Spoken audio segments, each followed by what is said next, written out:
Okay, hi there. Part 1. So we'll be starting with finishing up the report in phase 3. The first thing that you will need to do is to copy over your research report from your phase 1 folder. Please paste a copy in your phase 2 folder and in your phase 3 folder. Okay, so now we have a copy of the research report in all 3 phases, and that is quite important. You get marks for that. Okay, so I'm going to open and this is important also now that you work from the research report that is in your phase 3. Because if you start working on the report in your phase 1 or 2 folder, you are not going to, your teacher is not going to find it in the right place to mark. So make sure that now you open the research report from your phase 3 folder before you start editing the rest of the document. Okay, so I'm opening my phase 3 folder here. Of my research report. So the first things, if you take a look at your assessment rubric, I will switch over to that in a few seconds. But the first few things you get marks for in your phase 3 is the cover page.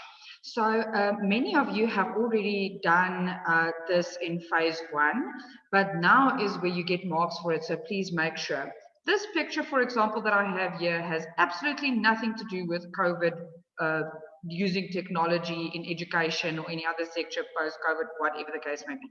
So you can go and look at your research folders, browse the internet, or use pictures that you have maybe already used further on in your document, and just replace that picture so that it fits in with your theme, okay, or your topic. Now, the abstract, you can use your focus question that you have come up with and change your focus question to a statement. So just change it from a question to a statement. You can go to your focus question that you have here in your document. I think it should be here. So you can literally go copy and paste and then just rearrange the word order and change it into a statement. Make sure that you have your name and surname there, that you have your school's name over there, and that you type in the topic of the PAT over there, which is also a version of your focus question. Ours is using technology in life after COVID, or even if you just have life after COVID-19, it'll be close enough. And then just make sure also that you have CatPat Grade 12 2021 there. And I'm quickly going to switch over to the assessment rubric so that we make sure that we have all our marks there. Let's see, I'm on phase 3 here. Cover page added correctly. You have an actual formatted cover page, yes. Appropriate content controls were used where possible. In other words, those sections that you filled in your name, the school's name, the abstract, and so on are your content controls, and they were used. You have your name and surname, the name of the school, and the topic added. So those 3 are very important, and just make 100% sure that you have those. And then also the abstract that I explained now. Okay, so there you have your first 4 marks for phase 3, and you're set to go on. So the next couple of things that you get marks for are supposed to be in your document already. Look at this, the one says headings stand out clearly from other text. You already have styles used throughout your document. So unless you went and changed them afterwards, they should be fine.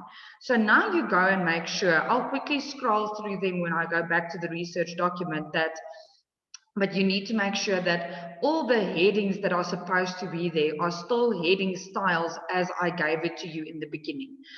Then which brings me to the next mark, styles are used. So those heading styles are used for the headings and to make them stand out.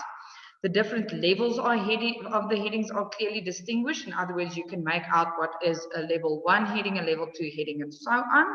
I will quickly go through that when I get back to the research document also, but those ones should be fine the way they are, the way I gave you the document. Then here, heading styles are used to ensure that its format is consistent, the formatting is consistent. Okay. The next one is quite important, and I saw with the marking of phase 1 that a lot of you need to go and check this. So please make sure you don't want to lose this mark over something that's silly.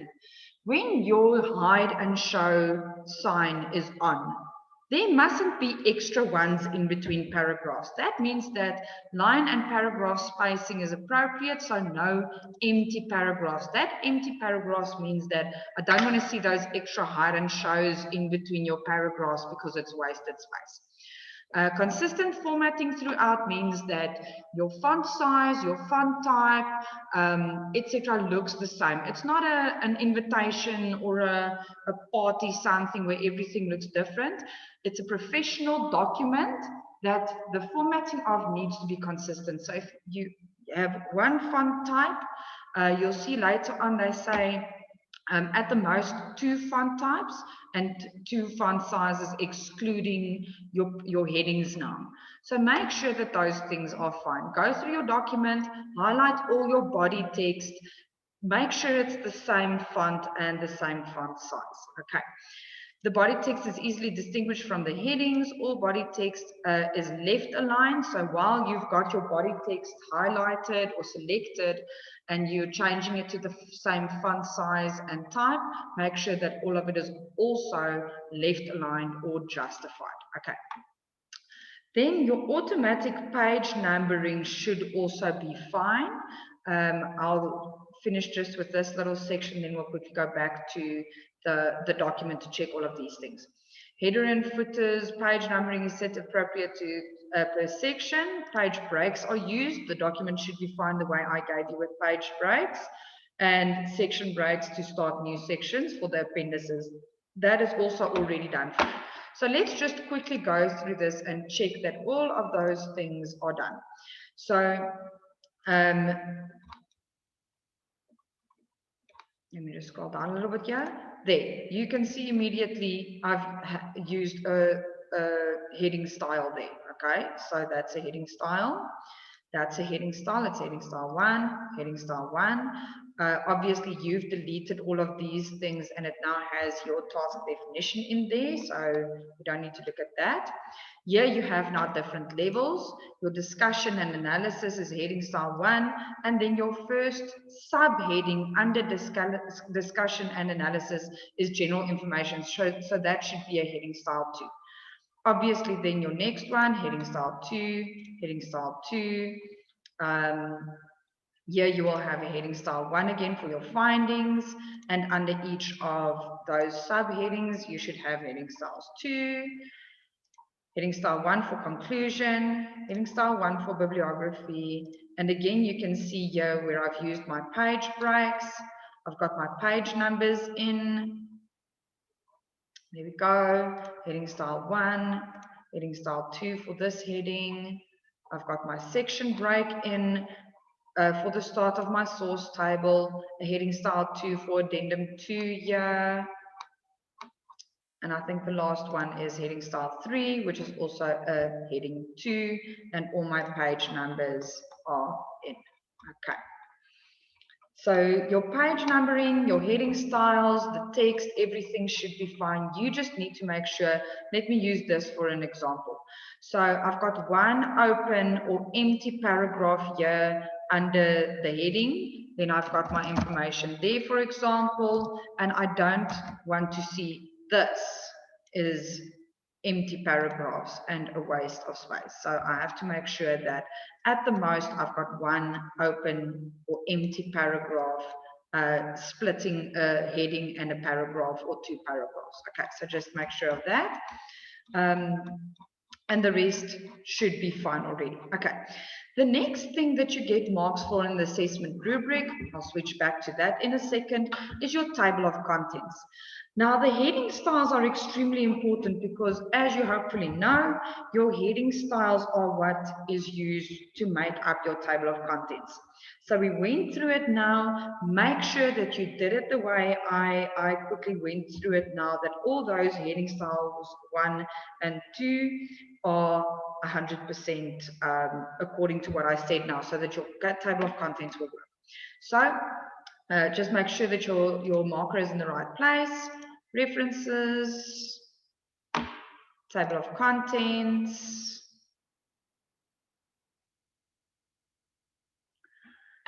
Okay. We'll check now what the specifications are there, but I'm going to say custom table of contents just to make sure that I'm happy with everything.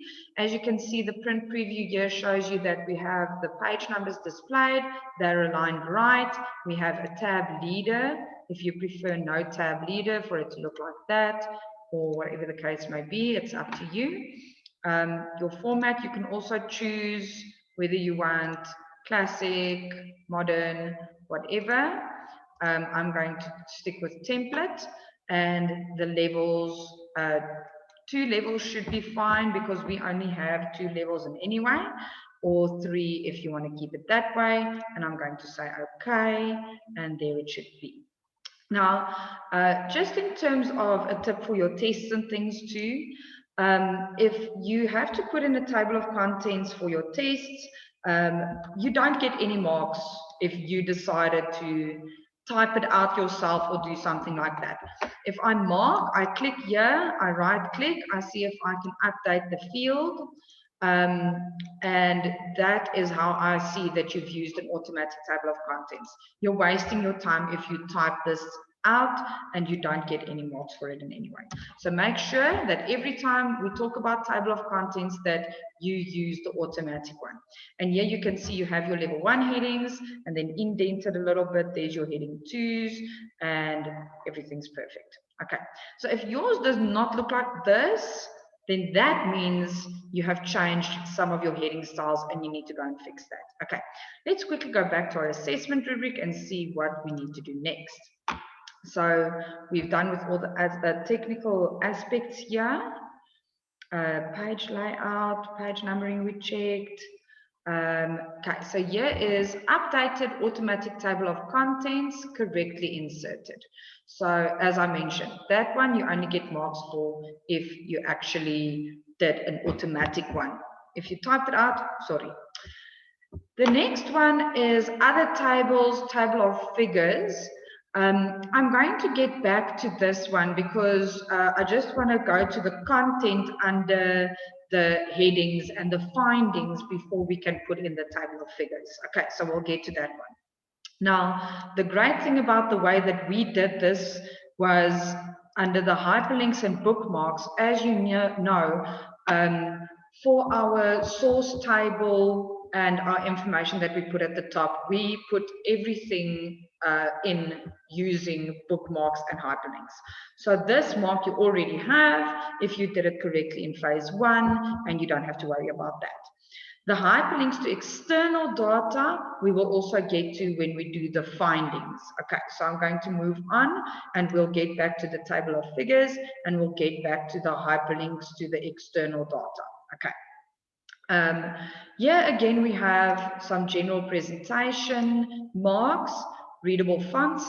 If you went now and you changed all the body text to the same size font and not more than 2 fonts used, excluding headings now. So as long as each heading is obviously not a different font type, those 2 marks should be in your pocket already in any way. Your word spacing and basic punctuation used.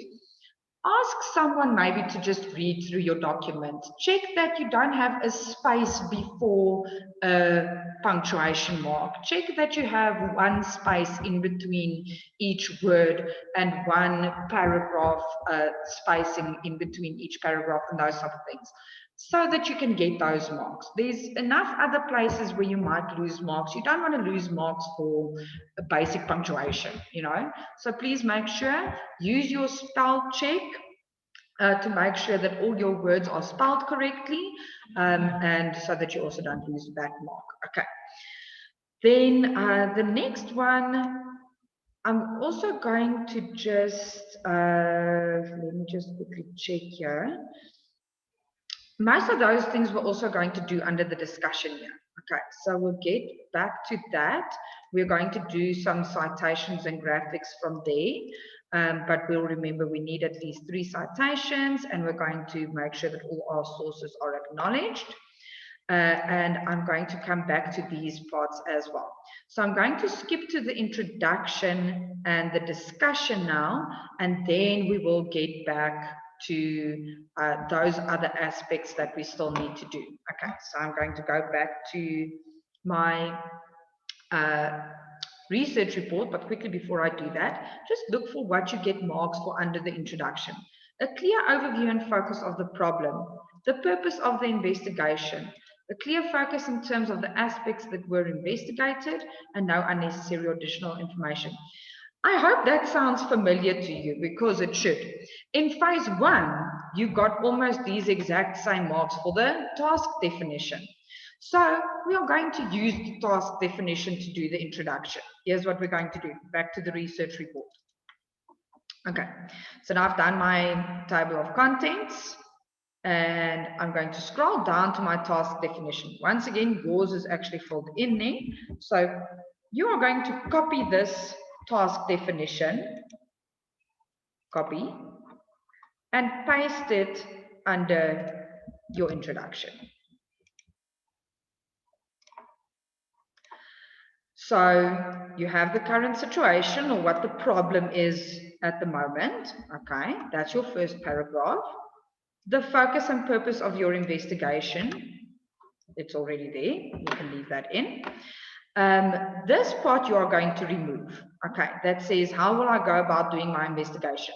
This is where you said, I'm going to use newspapers, magazines, the internet, what I'm going to do questionnaires to gather data, all those kind of things. That you can take out.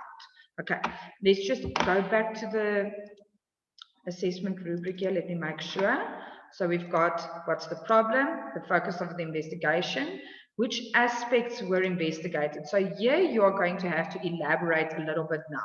And think of your headings of your Excel spreadsheet, or your questions that you asked in your questionnaire. So here you can say, for example, I focused on how many learners own, no, let me say rather, I focused on how many learners have access to devices needed, blah, blah, blah, to complete their education, and access to internet at home. So just in terms of making it your own, look at, as I said, the questions you asked in your questionnaire and the headings you had in your Excel spreadsheet, and ask yourself what aspects you researched, because that's what you did research on. You asked people how much data do they use. You ask teachers how many online meetings do they have per week, has it changed, etc. So just mention those points as points of research here that you are going to do. Okay. And then let's just see what that last mark was for the now unnecessary or additional information, meaning that again, that means you need to take out your target audience too. Okay, so you're left with, what is the problem? What is the focus of my investigation? And which aspects will be investigated? And you mentioned those points. Okay, so that's your introduction, and you should be able to get your full marks there. Okay, now I'm going down to the discussion. This is going to take you a few minutes, because now you have to actually remove all the extra information here, and you should only be left with your answer in your own words.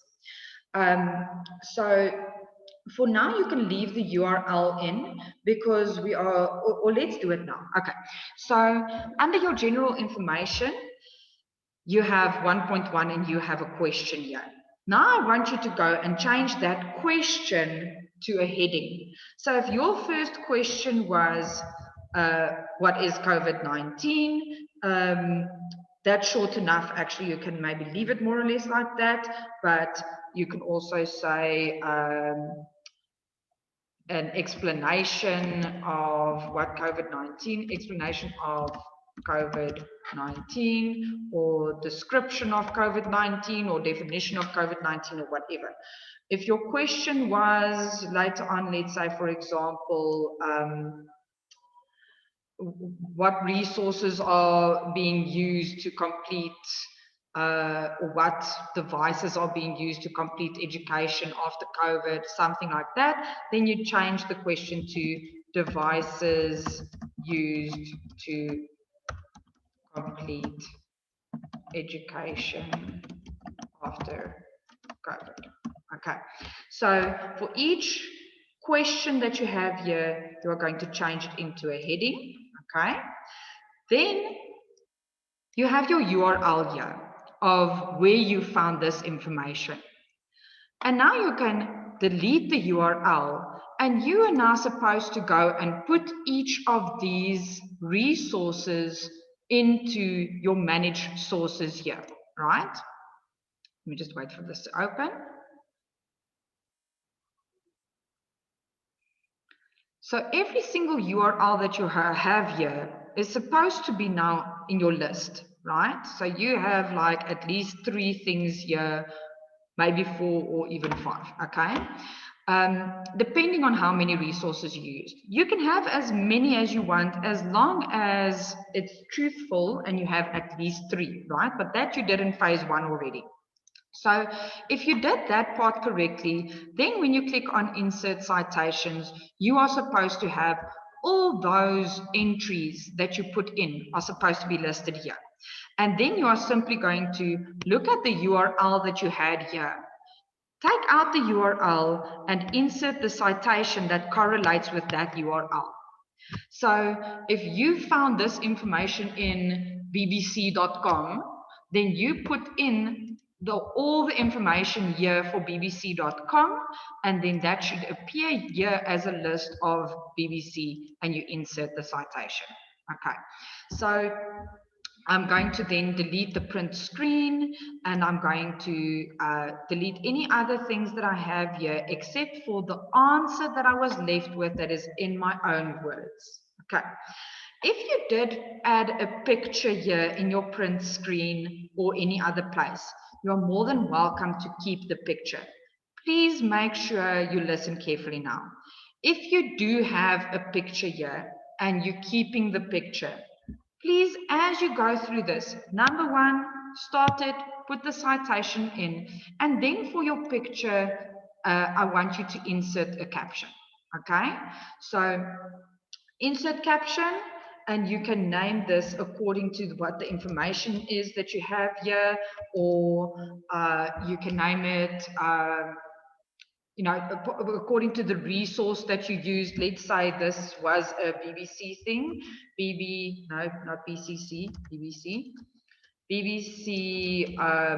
social distancing. Let's say you had a picture of that, or something like that, or the virus, or whatever the case may be.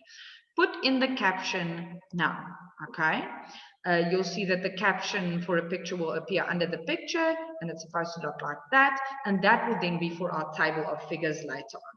So now you are going to do this for each and every question. So what are the things you need to do? Change your question to a heading. Replace the URL with a citation. Delete the print screen. If there is a picture, a relevant picture inside the print screen, or you have a picture separately there, you insert a caption.